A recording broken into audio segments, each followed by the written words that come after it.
গরমকালে আজকের রেসিপি ঘরোয়া আইসক্রিম। নমস্কার, আমি শ্রীপর্ণা। অমৃতকুম্ভ চ্যানেলে আপনাদের সবাইকে স্বাগত জানিয়ে আজকের রেসিপি শুরু করছি। 1 চামচ কর্নফ্লাওয়ার দুধে গুলে রেখে দিচ্ছি আর গ্যাসে বসিয়ে দিয়েছি 500 ml দুধ। দুধটাকে জাল দিয়ে ঘন করে নিচ্ছি। দুধটা তলায় না বসে যায় সেজন্য ক্রমাগত নাড়াচাড়া করতে হবে। দুধের মধ্যে দিয়ে দিচ্ছি মিষ্টির জন্য মিছরির ডেলা। চিনির বদলে আমি এখানে মিছরি ব্যবহার করছি। মিছরিটা গুলে যাবে আর দুধটা যখন অর্ধেক পরিমাণ হয়ে যাবে তখন কর্নফ্লাওয়ার গোলা দুধটা দিয়ে দেব। তারপর কিছুক্ষণ ফোটাতে থাকবো। যখন দেখবেন ঘন হয়ে আসবে তখন বুঝতে হবে আর ফোটানোর দরকার নেই। এবারে দিয়ে দিচ্ছি এর মধ্যে কয়েক ফোঁটা ভ্যানিলা এসেন্স।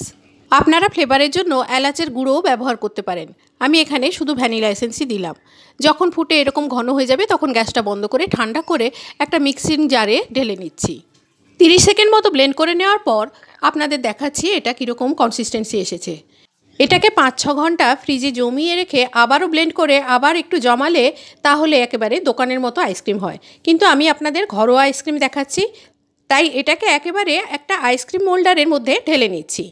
এইভাবে খুব কম সময়ে কম উপকরণে আইসক্রিম বানাবেন, বাচ্চারা ভীষণই পছন্দ করবে। শুধু বাচ্চা কেন, বড়রাও এটা ভীষণ পছন্দ করে। আপনাদের কাছে যদি কোনো আইসক্রিম মোল্ডার না থাকে কাগজের কাপে বসাতে পারেন। এগুলো কাগজের কাপে বসালে অ্যালুমিনিয়াম ফয়েল ঢাকা দিয়ে একটা করে আইসক্রিম স্টিক দিয়ে জমাতে দেবেন। এদিকে আমার সমস্ত মোল্ডারগুলো ভরা হয়ে গেছে। ঢাকাগুলো টাইট করে দিয়ে এবার এগুলোকে জমাতে দেব। ডিপ ফ্রিজে প্রথমে 6 ঘন্টা রাখবো। খুলে দেখব, যদি না জমে আরও 2-3 ঘন্টা আমি রেখে দেব। সব কটা ঢাকা লাগিয়ে ফ্রিজের মধ্যে রেখে দিলাম। 8 ঘন্টা পর ফ্রিজ থেকে বের করে জলের মধ্যে করে বসিয়ে এগুলো একটা করে বের করে নিচ্ছি।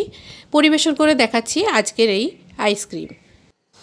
কেমন লাগলো জানাতে ভুলবেন না। বাড়িতে অবশ্যই ট্রাই করবেন। আজ এই পর্যন্ত, ধন্যবাদ।